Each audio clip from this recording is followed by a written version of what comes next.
गोरखपुर से वर्तमान भाजपा सांसद और एक्टर रवि किशन को अपना पिता बताकर उनके डीएनए टेस्ट की अर्जी लगाने वाली महिला शिनोवा शुक्ला को अदालत से फटकार मिली है।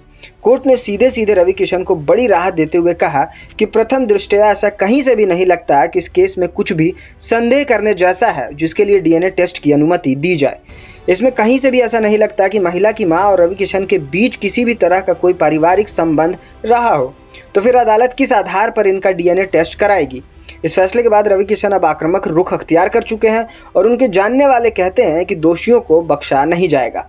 इस केस में जिन जिन लोगों ने छवि धूमिल करने का प्रयास किया है उन सबको जेल जाना होगा और रवि किशन की मानहानि का हर्जाना भी भरना होगा।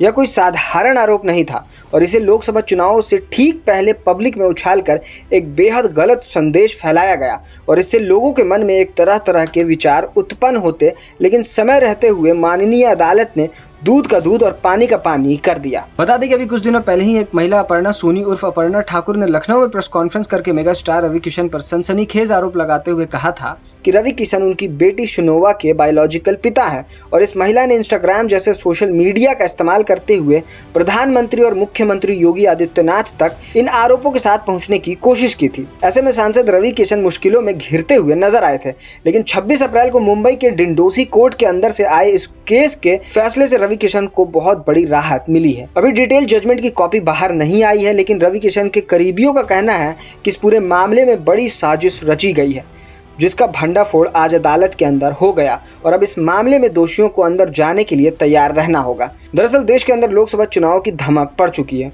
और दूसरे चरण का चुनाव भी देश भर के 88 लोकसभा सीटों पर हो गया है। ऐसे में रवि किशन को भारतीय जनता पार्टी ने पुनः गोरखपुर से सांसद का उम्मीदवार घोषित किया है। वो दिन रात क्षेत्र में जनता के बीच जाकर अपने चुनाव की तैयारियों में लगे हुए हैं। हालांकि शिनोवा के डिंडोसी कोर्ट में डीएनए टेस्ट को लगाए गए अर्जी को अब कोर्ट ने खारिज करते हुए स्पष्ट शब्दों में यह कहा है कि प्रथम दृष्टया ऐसा कुछ भी प्रतीत नहीं होता, इसलिए यह डीएनए टेस्ट की याचिका खारिज की जाती है। आपकी इस मामले में क्या राय है, कमेंट में ज़रूर बताएं और देश की तमाम बड़ी खबरों से जुड़े रहने के लिए जर्नल टाइम्स को सब्सक्राइब करना ना भूलें। धन्यवाद।